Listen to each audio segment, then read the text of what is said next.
నమస్కారం సార్. చూసుకున్నట్లయితే నిన్న పర్యటన ఎలా అనిపించింది? మాజీ ముఖ్యమంత్రి గారు వెళ్ళారు సత్తెనపల్లి నియోజకవర్గం వెంటపాలెం గ్రామానికి. మరి ఎలా ఉంది? పాత నాయకుడు చనిపోవడంతో పరామర్శకు అనేక ఆంక్షల మధ్య రైతులు కానివ్వండి, స్వచ్ఛందంగా వచ్చిన జనం కానివ్వండి తోసుకుంటూ మరి వెళ్ళారు. అంబటి రాంబాబు గారు కూడా బారికేట్లు ఎత్తేయడం జరిగింది. ఎక్కడా కూడా ఆంక్షలు నిబంధనలు ఉల్లంఘించారని మళ్ళీ కేసులు పెడతామంటారు. ఎంతవరకు సంబంధించి స్వచ్ఛందంగా వచ్చిన వాళ్ళే కదా. నిన్న జగన్మోహన్ రెడ్డి గారు పల్నాడు వెళ్ళినటువంటి సందర్భంగా ఒక వ్యక్తి మరణించితే ఆ మరణాన్ని ఆయన పరామర్శించడానికని వెళ్ళినటువంటి సందర్భంలో మా జనసందోహము జగన్మోహన్ రెడ్డి గారు పల్నాడు వస్తున్నటువంటి తెలిసి ఆయనకు రోడ్ల మీదకి జనమందరూ వచ్చేసి ఆయన యొక్క ప్రయాణం 8 గంటల సేపు ప్రయాణం సాగింది. రోడ్లకు అడ్డం పడిపోతున్నారు. ఆయన జగన్మోహన్ రెడ్డి గారిని తాకితే మా జన్మ తరించింది అన్నట్లుగా జనము ఆ రకంగా ఆ రోడ్ల మీదకి వచ్చి జై జగన్ అనేటువంటి నినాదాలతో ఆ రకంగా ప్రయాణాన్ని హోరెత్తించేశారు. రోడ్డు ఆ జన సందోహాన్ని చూస్తే ఈ రోజున మా టీడీపీ వాళ్ళకు కూడా భయమేస్తుంది, చాలా భయమేస్తుంది. ఈ జనాన్ని కంట్రోల్ చేయటము తరం కాలేదు.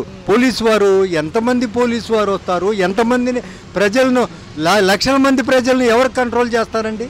ఎవరు చేయలేరు. ఇంత జనాన్ని కంట్రోల్ చేయటం అనేది ఈ ప్రభుత్వం వల్ల కాదు, ఏ ప్రభుత్వం వల్ల కూడా కాదండి. టైం కంటే కూడా లేట్ అయినప్పటికీ కూడా ఒక వ్యక్తి ఏదో యాక్సిడెంట్లో పక్కన గుద్ది పడిపోతే దీనికి అన్వయించారు. కానీ నిజంగా ఎస్ఐ గారు అక్కడ తేల్చేశారు జరిగిన ఘటన వేరండి. ఇప్పుడు ఆయన ప్రయాణంలో ఏదో ఒక వృద్ధుడు యాక్సిడెంట్లో చనిపోయాడని ఇది ఏదో ఒకటి జగన్మోహన్ రెడ్డికి అంటగట్టాలనే ఉద్దేశంతో ఇది అంటగట్టారు. అది ఆయన కాన్వాయ్లో తగిలింది కాదు, అది వేరే ట్రాఫిక్లో ఏదో అతనికి తగిలింది. అతనికి అంతవరకే అతనికి ఉన్నది. అది మనము జగన్మోహన్ రెడ్డి తప్పిదం కాదు. అది పరామర్శ అనంతరం కూడా మీడియా ముఖంగా మాట్లాడారు. పర్టికులర్గా ఈ యొక్క కూటమి ప్రభుత్వం కమ్మవాళ్ళని వేధించడం, కమ్మ నాయకులు ఇందులో ఉంటే కనుక ఎవరినైతే ఇబ్బంది పెడుతున్నారు, కొడాల నాని గారి, వల్లభనేని వంశీ గారు కానివ్వండి, దేవినేని అవినాష్ గారి గురించి మాట్లాడడం జరిగింది. ఎందుకంటే మీ పార్టీలోనే ఉండాలా, మీకే ఊడికం చేయాలని మాట్లాడారు జగన్ గారు. ఎలా అనిపిస్తుంది? ఎందుకని ఇంకా కక్ష వాళ్ళపైన? ఏమండి, ఇప్పుడు వాళ్ళు గవర్నమెంట్ అనేది ఈ కూటమి ప్రభుత్వము కష్టపడి ఓట్లు వేపించుకొని గెలిచినటువంటి ప్రభుత్వం కాదండి. ఇది ప్రభుత్వం ఏంటంటే వీళ్ళు మాయా మంత్రాలు చేసి ఈవీఎంలు మాయ చేసి ప్రభుత్వంలోకి వచ్చారు. అవి ఎలాగైనా సరే ఇప్పుడు మనము వైఎస్ఆర్సీపీ నాయకులను కొడాలి నాని కానీ, వంశీ కానీ, ఇంకొకరు కానీ, రాంబాబు కానీ, వీళ్ళందరినీ కూడా ఇలాంటి నాయకులను అందరినీ కూడా వేధించి వీళ్ళని ఎలాగైనా సరే జైళ్ళల్లో పెట్టాలి. ఇది ఒక రెడ్ బుక్ అనేటువంటిది లోకేష్ బాబు గారు ఆయన ఒకటి రాసుకొని అది అమలు చేయాలనే ఉద్దేశంతో చేస్తున్నారు. కానీ అది కరెక్ట్ కాదండి. ఏ గవర్నమెంట్ వచ్చినా పర్వాలేదండి. ఏ గవర్నమెంట్ వచ్చినా మీరు ఏం ప్రజలకు న్యాయం చేస్తున్నారు, మేము పలానా న్యాయం చేస్తున్నాము, మేము ఈ రకంగా ప్రజలకు మేము న్యాయం చేస్తున్నాము అని చెప్పుకోండి. మీ మ్యాండేట్ ఏంటో తెలియపరచండి. ఆ ప్రజలను నమ్మించండి. మీరు ఇచ్చిన వాగ్దానాలు నెరవేర్చండి. అప్పుడు మీకు ప్రజలు పట్టం కడతారు. కానీ ఇది వీళ్ళు చేయలేకపోయారు. జగన్మోహన్ రెడ్డి గారు ఇచ్చిన ప్రతి పథకాన్ని అమలు చేశాడు. ప్రతి పథకాన్ని కూడా బటన్ నొక్కుతున్నాడు. వాళ్ళు డైరెక్ట్గా వచ్చి వాళ్ళ అకౌంట్లో పడుతున్నాయి. ఇప్పుడు వీళ్ళు ఒక్క మనిషి పేరు మీద 80 కార్డులు ఉన్నాయంట. ఇప్పుడు ఏంటండి ఇది అసలు మీరు విచారించాలిగా. అది అలాగా ఒక్కటి కాదండి, వేలకు వేలు జరిగినాయి. ఇది ఎవరి పొరపాటో మీరే తెలుసుకోవాలండి. మీ గవర్నమెంట్ను మీరు సక్రమంగా చూసుకోండి. ఈ తప్పిదాలు ఉంటే ఈ పొరపాటును సరిదిద్దుకుంటే మీకు ప్రజలు అప్పుడు మీకు ఇచ్చేస్తారు. మీరు అన్న పథకాలన్నీ నెరవేర్చండి. ఒక్క పథకమైనా సరే ప్రజలు సంతోషంగా తీసుకోవట్లేదు లేదు. కాబట్టి మీరు తెలుసుకొని ప్రజలను ఒక దారిలోకి తెచ్చుకోండి. అప్పుడు ప్రజలు మిమ్మల్ని గౌరవిస్తారు. 13 వేసాడు. గతంలో ఏంటంటే 15 చెప్పారు, మళ్ళీ ఏంటో స్కూల్ మెయింటెనెన్స్ అంటున్నారు, ఏదో అమరావతి డెవలప్మెంట్ అంటున్నారు. ప్రభుత్వం అంటే మన ఎక్కడ ఆంధ్రప్రదేశ్ మొత్తంలో వైఎస్ఆర్ జెండా ఎగిరిద్ది. పేదల పంచాలన్న సొంత ఆస్తులు అమ్ముకుని వేసాడు జనాన్ని. ఇది ఇంటి గురించి తెలుసు మనకే, చంద్రబాబు గారి గురించి చేయడు, జనాన్ని ఇబ్బంది పడతాడు, ఇది తెలిసిందే. బాగా ఆంక్షలు వేమలు తప్పు వచ్చింది. ఏవేమలో 1,00,000 కోట్లు పెట్టి కొనేసేసారు. జనం అయితే జగన్ వేసారు, కానీ ఏవేమలు కొనేసారు. కేంద్రంలో మోడీ ఉన్నాడు, మోడీ అంటే కొనేసేసారు అండి. 1,00,000 కోట్లు పెట్టి కొనేసేసారు. ఇది అయిపోయింది. అసలు జగన్ ఎక్కడ చూసినా ఏడుతున్నారు జనాలు. ఇదేంటి వైఎస్ఆర్ పార్టీకి వేసాం, ఇది రావటం ఏంటి అంటున్నారు. ఎప్పటికైనా ఆంధ్రప్రదేశ్ మొత్తంలో ప్రపంచం గిన్నిస్ బుక్లో ఎక్కుతాడు జగన్. జగన్ ఏ పథకాలైనా ఆయన పథకాలేనా? చూసి కాపీ ఈయనకంటే ముందు చేసాడు. చంద్రబాబు వచ్చిన రాజకీయాల్లో జగన్ రాలా తెలియదు. అట్టప్పటికి ఇన్ని పథకాలు చేశాడు. 100కి 90% పూర్తి చేశాడు పథకాలు. అక్కడ ఎందుకు కార్యకర్తలు ఇబ్బంది పెడుతున్నారు? తప్పుకున్నారు అందరూ కూడా. ఇప్పుడు వాళ్ళ పార్టీ లేదు కదా. మంచి ఉంటే అంటే చెడు ఉంటది. అది చెడు. నిన్న చూసారా ఏదైతే సత్తెనపల్లి వెళ్ళారు, పల్నాడు జిల్లా, ఎక్కడ ఎలా అనిపించింది? ఆంక్షలు ఎన్ని ఉన్నా కానీ స్వచ్ఛందంగా వీళ్ళు రెచ్చగొడితే ఇంకా బాగా వచ్చారు జనం. మీరే చూసారు, ఇసుకేస్తే రాళ్ళని జనం 80 కిలోమీటర్ల బరువు కూడా హారతలు పెట్టారు. ఇవన్నీ వేస్ట్ అండి. ఎప్పుడైనా రాజశేఖర రెడ్డి గారు, జగన్ గారు జనం గుండెలు నిలిచిపోతారు. నిన్న మాట్లాడారు, నిన్న మీడియా ముఖంగా ఖమ్మవాళ్ళ పార్టీలో ఉండి చంద్రబాబు నాయుడుకి ఏంటి నొప్పి అంటున్నారు. నిన్న ఏదైతే పర్టికులర్ కదా దేవినేని అవినాష్ కానివ్వండి, వల్లభనేని వంశీ, కొడాల నాని గురించి మాట్లాడుతూ అన్నారు, ఇంకెన్నాళ్ళు ఇబ్బందులు పెడతారు, ఎన్నాళ్ళు అరెస్టులు చేస్తున్నాయండి. జగన్ గారు ఒకటి అన్నారు, నువ్వు జనాలు గెలిచావు, నువ్వు జనాన్ని పేదలకి పథకాలు చెయ్యి, అంతేగాని వైఎస్ఆర్ పార్టీని ఇబ్బంది పడతాం, కేసులు పెడతాం, ఎన్ని వేస్ట్ అని చెప్పాడు జగన్ గారు. ఇంకెన్ని 4 సంవత్సరాల టైం ఉంది. 4 సార్లు చూసిన తర్వాత అప్పుడు తెలిసిద్ది. జనం గుండెల్లో నిలిచిపోయాడు జగన్. నిన్న చూసుకున్నట్లయితే నిన్న చూసుకున్నట్లయితే ఒక యాక్సిడెంట్ జరిగింది దారిలో, అది వీళ్ళ మీద నెట్టే ప్రయత్నం చేశారు. ఒక ముసలాయన చనిపోయారని. అధికారులు ఉన్నారు, ఏదైనా చేయనండి. పేనం తీరుగా ఇబ్బందులు పెడతారు, బాధలు పెడతారు, కొడతారు, చంపలేరు. పేనం తీసే ఒక్క లేదు. ఎప్పుడైనా జనం గుండెల్లో ఉండేది వైఎస్ఆర్ పార్టీ మాత్రమే. ప్రపంచం మొత్తం మీద మన ఆంధ్రప్రదేశ్ రాష్ట్రం అంటే నెంబర్ 1. ఇన్ని పథకాలు చూసి పక్కన దేశం వాళ్ళు ఆశ్చర్యపోతున్నారు. ఈయన పథకాలు జగన్ ఎట్ట పెడుతున్నాడు అండి. ఇదివరకు డోర్ డెలివరీ డబ్బులు ఇచ్చారు, బియ్యం ఇచ్చారు, అన్ని ఇళ్ళకి వచ్చాయి. ఇప్పుడు సత్తనం రోడ్డుకి వెళ్ళి సత్తనం పింఛన్లు తీసేస్తున్నారు. అన్ని ఏమేమి ఉండదు. ఇది మోసకరమైన పార్టీ తెలియజేసేవంటే. నిన్న జనం వస్తే ఎందుకు ఇబ్బందులు పెట్టి బార్గేట్లు అడ్డం పెట్టి పోలీసులు రానివ్వకుండా ఎందుకు చేశారు వీళ్ళని? తెలియజేసి పార్టీ అంటే జనం ఇబ్బంది పెడతాం, వాళ్ళ దగ్గర జనం డబ్బులు లాక్కుంటాం, కరెంట్ బిల్లు అంటున్నారు. అయ్యా అని ఇప్పుడు ఏం బాగాలేదు పరిస్థితి. మళ్ళీ ఈసారి జగన్ వస్తాడు, ఇబ్బంది ఉండదు. అంటే కార్యకర్త పరామర్శకే వెళ్తుంది. అవునండి, వాళ్ళకి తెలియదండి ఎంతవరకు జనాన్ని జనజొమ్ము తింటమే కానీ జనం పెడతాం ఉండదు. ఒక మాటలు చెప్పాలంటే అది ఒకటి అండి. చూసుకున్నట్లయితే కొత్త ప్రభుత్వ పాలన సంవత్సరం అయింది. మన జూన్ 12కి అట్టహాసంగా 3 పథకాలు, ఫస్ట్ పెన్షన్ పెంపు, గ్యాస్ సిలిండర్లు, తర్వాత ఆ తల్లికి వందనం, ఏవైతే ఉన్నాయో వస్తున్నాయి. మీరు ఎలా అనుకుంటున్నారు? ప్రస్తుతానికైతే మామూలుగా పర్లేదు, బాగానే ఉంది. ఇబ్బందులు ఏమీ లేవు. కొంచెం ఆ ఇబ్బందులు ఉన్నాయన్నీ కొంచెం నిదానంగా సరి చేసుకోవటం ఇది ఏదైనా సరే సరి చేసుకున్న దాన్ని బట్టి ఉంటుంది. అది వాళ్ళు చూశారు, అప్పుడు 9 పథకాలు, ఇప్పుడు 6 పథకాలు. మరి సూపర్ 6 కొంచెం డబ్బులు అవుతున్నాయి, కొంచెం ఖజానాలో లోట్లో ఉన్న అమలు చేస్తామండి. అలా చేసుకోవటం, అడ్జస్ట్మెంట్ చేసుకుని నిదానంగా చేసుకుని డెవలప్మెంట్ చేసుకుంటూ రావాలి. అది నిన్న చూసే ఉంటారు సార్ వార్తల్లో, ఏదైతే ఉందో సత్తెనపల్లి జిల్లా వెళ్ళారు మాజీ ముఖ్యమంత్రి గారు. జనసంద్రంతో బాగా నిండిపోయింది. అక్కడ ఒక కార్యకర్త చనిపోవడంతో గత ఎలక్షన్స్ ఏదైతే సంవత్సరం ముందు ఆయన పరామర్శించారు. ఎలా అనిపిస్తుంది? అక్కడ కూడా కొన్ని వ్యాఖ్యలు చేయడం జరిగింది, పోలీసుల ఆంక్షల మధ్యలో జరిగింది. ఎలా అనిపిస్తుంది? అది అయితే నేను వాస్తవంగా చూడలేదు, నాకు తెలియనప్పుడు ఇంకా దాని గురించి అసలు ఇంకా మనం మాట్లాడటానికి కూడా కుదరదు. ప్రస్తుతం ఏంటంటే కూటమి ప్రభుత్వం పాత నాయకులను ఇబ్బంది పెట్టడం, మాజీ ప్రభుత్వాన్ని చూస్తున్నారు కాబట్టి దాని మీద కొంచెం చెప్పారు జగన్ గారు. ఎలా ఉంటుంది? కొంచెం పరిపాలన వైపు ఫోకస్ చేస్తే బాగుంటుంది, ఇంకా అరెస్టులు ఇంకా అంటే పరిపాలన వైపు ఉండాలి. కాకపోతే ఏంటంటే మనం అంతా పబ్లిక్గా ఉన్నాం కాబట్టి కొంచెం చేసే వ్యాఖ్యలు కూడా కొంచెం జాగ్రత్తగా చేసుకోవాలి, జాగ్రత్త చెందుకోవాలి. కమ్మ సామాజిక వర్గంలో కొంతమంది ఇటు ఉన్నారు, సో వీళ్ళని కొంచెం ఇబ్బంది పెడుతున్నారు. వల్లభనేని వంశీ, గుడివాడ నాని గారు, కొడాల నాని గారు, ఇలాంటి వాళ్ళని. సో వీళ్ళు ఏమంటున్నారు, ఇంకెన్నాళ్ళు రెడ్ బుక్ లోకేష్ గారు ఈ పక్కన పెట్టేసేసి పరిపాలన వైపు మీరు చేయండి, సంక్షేమం వైపు అంటున్నారు. ఎలా ఉంది రెడ్ బుక్? ఇంకా అమలు అవుతుంది? రెడ్ బుక్ గురించి అయితే అసలు అది అమలవుతుందో లేదో ఐడియా లేదు. కాకపోతే రెడ్ బుక్ అనేది మరి రాసుకున్న ఎంతవరకు అది జనాలకి పబ్లిక్ కూడా చెప్పాలి కదా, అసలు ఏం జరుగుతుందనేది పబ్లిక్ కూడా చెప్పాలి. అది అమరావతి పోలవరం మీద ఫోకస్ చేయమంటున్నారు, రెండో డెవలప్మెంట్ వైపు మీద చూసుకోమంటున్నారు. మరి ఎలా ఉండబోతుంది? ఇంకా 20 లక్షల ఉద్యోగ కల్పన ఉంది, స్కిల్ డెవలప్మెంట్ కూడా ఇవ్వాల్సి ఉంది. మరి ఎలా చేసుకోవాలండి? నిదానంగా చేసుకోవటమే. ఇప్పుడు ఎవరైనా సరే పథకాలు అనేది ఎడ్యుకేషన్కి, ఆరోగ్యానికి, తర్వాత ఏదన్నా కొంచెం ఫిజికల్ హ్యాండిక్యాప్డ్ పర్సన్స్, కొంచెం ఇబ్బందుల్లో ఉన్నోళ్ళు వాళ్ళకి చేయాల్సిందే, తప్పదు. నిదానంగా ట్యాక్స్ కట్టించుకోవటం, ఇవన్నీ డెవలప్మెంట్ చేసుకోవటం, కొంచెం ఏదైనా నిదానంగా చేసుకుంటే అయిపోద్ది. అది నిదానంగా చేసుకోవాలి. ఒక సంవత్సరం అయిపోయింది కాబట్టి 4 ఏళ్లే భవిష్యత్తు ఉంది. అందులో ఒక సంవత్సరం ముందు నుంచి ఎలక్షన్స్ హడావుడి స్టార్ట్ అయ్యింది కాబట్టి మళ్ళీ ప్రభుత్వాలు కూడా పుంజుకుంటున్నాయి. మాజీ ప్రభుత్వాలు కూడా జనంలోకి వెళ్తాం సమస్య ఉంటే. మరి హోంమంత్రి గారు కూడా ఏదైనా సమస్య ఉంటే పరామర్శిస్తున్నారని డైరెక్ట్గా వెళ్తాం. ఎందుకంటే అంటే కొంచెం అవకాశం ఉంటే కుదురుద్ది, అవకాశం లేనప్పుడు ఏదో మీడియా ద్వారానో ఇంకో ద్వారానో పరామర్శించాలి. అవకాశం ఉన్నంత వరకు వెళ్ళి పరామర్శిస్తే వాళ్ళు కొంచెం ధైర్యంగా ఉంటారు. అది నమస్కారం సార్. చూసుకున్నట్లయితే సంవత్సర పరిపాలన ఎలా అనిపిస్తుంది? పర్టికులర్గా నిన్న సత్తెనపల్లి పర్యటన మీద ఎన్నో ఆంక్షలు ఉన్నాయి జగన్ గారికి. చూసుకున్నట్లయితే గందరగోళం సృష్టిస్తున్నారని వద్దన్నారు, కానీ వెళ్ళారు. ఒక ముసలాయన ఏదో చనిపోయినట్టుగా చెప్తున్నారు. ఎలా ఉంది అసలు?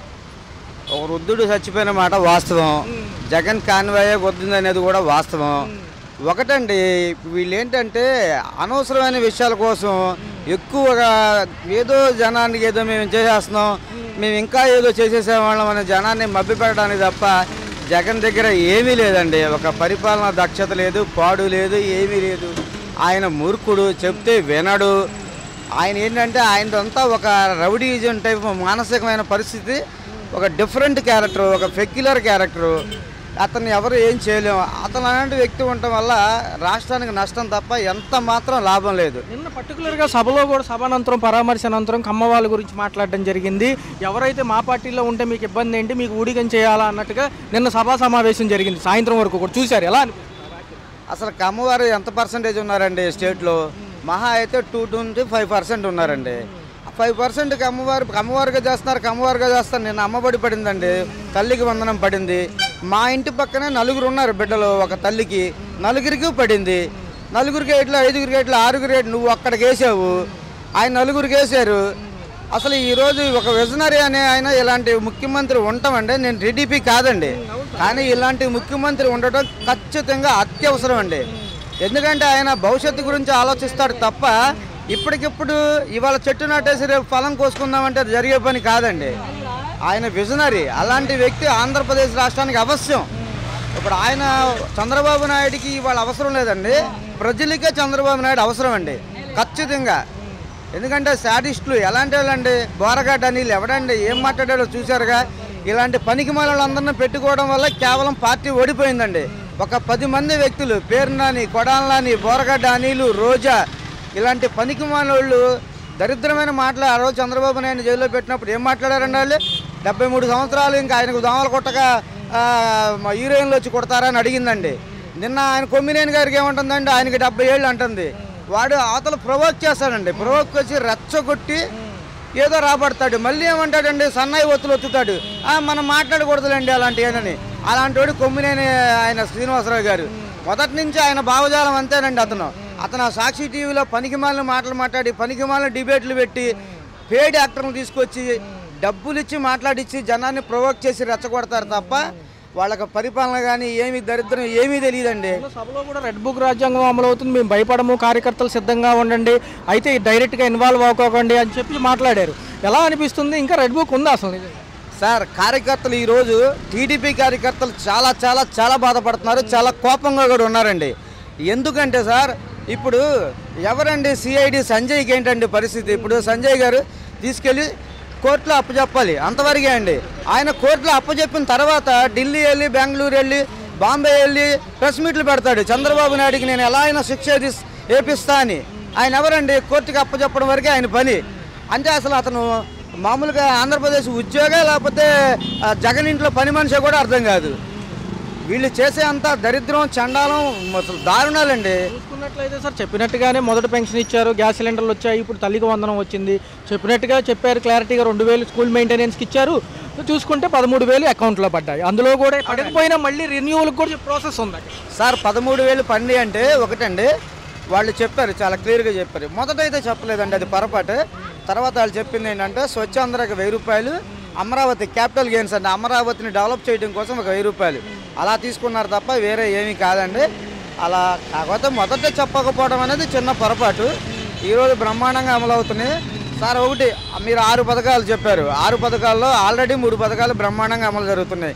గ్యాస్ బండలు ఒకటి, నిన్న తల్లికి వందనం ఒకటి, ఇక మిగతాయి కూడా నెమ్మదిగా స్టార్ట్ చేస్తారండి. ఆల్రెడీ కూరుకుపోయిన దారుణంగా ఆంధ్రప్రదేశ్ అంటే 27వ స్థానానికి ఛత్తీస్గఢ్ లాంటి రాష్ట్రాల కన్నా కూడా వెనకబడిపోయిన రాష్ట్రంలో తయారు చేసే ఆయన జగన్ గారు పక్క తప్పుకున్నారు. ఇదంతా పూడ్చడానికి చంద్రబాబు నాయుడికి చాలా టైం పట్టిద్దండి.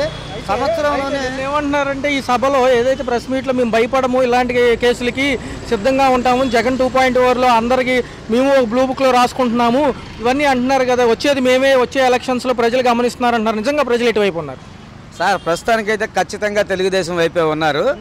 మిగతా 2 పథకాలు కూడా ఇప్పుడు ఆడవారికి 1500 అని చెప్పారు కదండి నెలకి, అదొకటి. అది ఆగస్టు 14 నుంచి కూడా అమలు అవుతుందని చెప్పేసి చెప్తున్నారు. ఫ్రీ బస్సు అదొకటి, అది కూడా అతి త్వరలోనే దానికి ఒక కమిటీ వేశారు, అధ్యయనం జరుగుతుంది.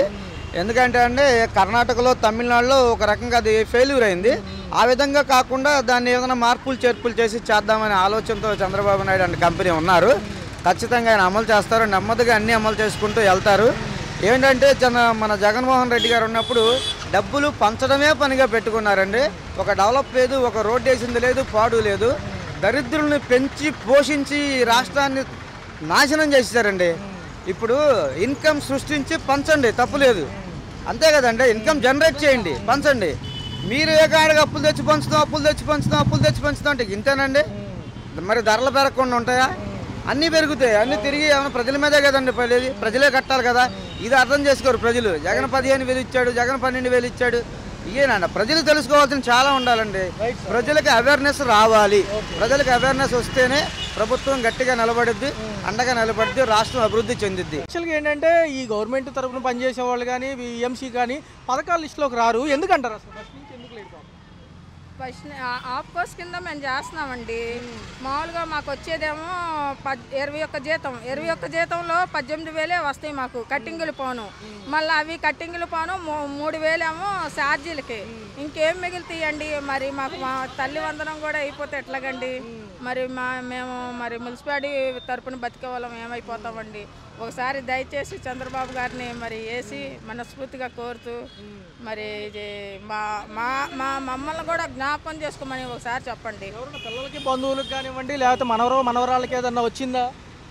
ఏది పథకం కింద ఏదో తల్లికి వందనం మొన్న రిలీజ్ అయింది కదా 12వ తారీఖు, ఏమైనా పడినాయా? డ్వాక్రా మహిళలకు ఎవరికి పడలేదండి. ఎవరికి మరి డ్వాక్రా తరఫున అప్పుడు పనులు ఇప్పించారు, ఎవరికి పడలేదు. మరి చేస్తాను అని అంటున్నారు. మరి మరి మా పైనుంచి అధికారులు ఇదిగో మరి తీసుకొస్తాము అని అంటున్నారు. మరి డిపోల్లో ఇస్తున్నారు, అది ఇబ్బంది అవుతుంది అంటున్నారు. డోర్ డెలివరీ ఉండేది ఇంతవరకు, వ్యాన్లు వచ్చాయి కదా, అదేమైనా ఇబ్బందిగా ఉందా? అదేం ఇబ్బంది లేదులేండి, బాగానే ఉంది. కానీ మాకు మరి ఏదో పథకాలు కూడా ఆపేస్తే ఎలాగండి? మరి ఎంప్లాయీస్ లాగా మమ్మల్ని కూడా చేస్తున్నారు, మేము చేసేదేమో హౌస్ స్టోర్ కింద. అది మరి పై అధికారులు పవన్ కళ్యాణ్ గారు మరి చంద్రబాబు గారు కూడా ఒకసారి పైనుంచి మమ్మల్ని కూడా చూసుకోమని. గతంలో గత ప్రభుత్వ హయాంలో ఏమైనా పథకాలు వచ్చినాయి అప్పుడన్నా? కనీసం ఏమి రాలేదండి. అప్పటి నుంచి ఆపుకోసే జగన్ పథకాల్లో మాకు అప్పుడు ఇలాగే అమలు చేస్తే వేశారు. మళ్ళీ ఇప్పుడు చంద్రబాబు నాయుడు కూడా అలా ఆపేశారు. ఏం పథకం వచ్చింది అప్పుడు? అమ్మఒడి పథకం వచ్చిందండి. ఇంకా తల్లికి వందనం ఇప్పుడు అమలు అవ్వలేదా? తల్లికి వందనం అమలు అయిందండి, కానీ రాలేదు. అయితే రాలేదండి, ఇబ్బందిగానే ఉంది కొంచెం. కరెంట్ ఛార్జీలు ఎలా అనిపిస్తుంది?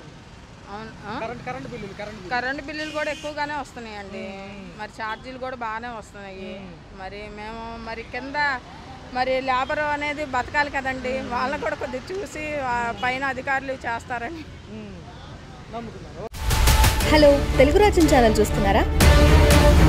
సామాజిక, రాజకీయ, జీవన చిత్రణే తెలుగు రాజ్యం. అతిశయోక్తులు, అసత్యాలు ఉండవు. రాజకీయ కోణం కాదు, ప్రజా కోణమే కొలబద్ద. తెలుగు రాజ్యం వీక్షణ మీ ఉత్తమ అభిరుచికి నిదర్శనం.